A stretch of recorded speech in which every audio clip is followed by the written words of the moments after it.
And then we both have the Hawks at 9. Yeah. I think everyone thinks the Hawks are going to be – everyone said the Hawks were just penciling them in for the playoffs this year. And I don't think they're quite going to make it, although I think they're a playoff caliber team, an East playoff caliber team. I just look at the teams ahead of them, like some teams we're going to get into in a minute, and I just don't think they quite have enough to make the playoffs this year.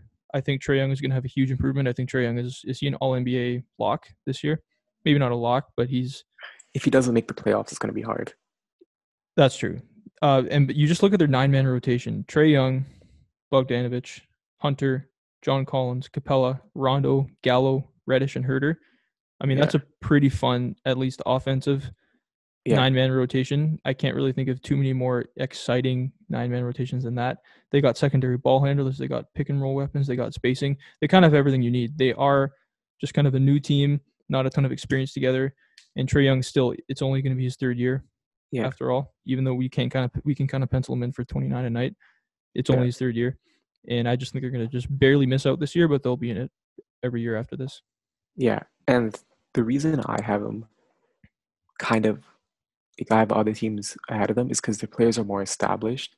Yeah. Like, we don't know how these teams are going to like gel together. Yeah. We don't know if John Collins could keep averaging 20 and 10. Yeah. We don't know if Cam Reddish is going to play like the second half of the season or he's going to play like the first half. We don't know about the shooting of DeAndre Hunter, if it's consistent or not. There's just so much questions around this team that I'm more comfortable putting other teams ahead of them. But the Hawks have so much talent on their team that they could definitely make the playoffs. Yeah, like teams like the Pacers that have been playing together for so long with more established players, like the Raptors. Yeah. So I can see some people putting the Hawks ahead of the teams like that. But like you said, I just can't. This is a young team, not a ton of established players. Like even last year was kind of the first year in a long time that Gallinari, or maybe the last 2 years, that Gallinari actually played the whole year and didn't get hurt. You can't just pencil him in to play 72 games this year. Like you said, Cam Reddish was awesome in the second half of the season. He was terrible in the first half.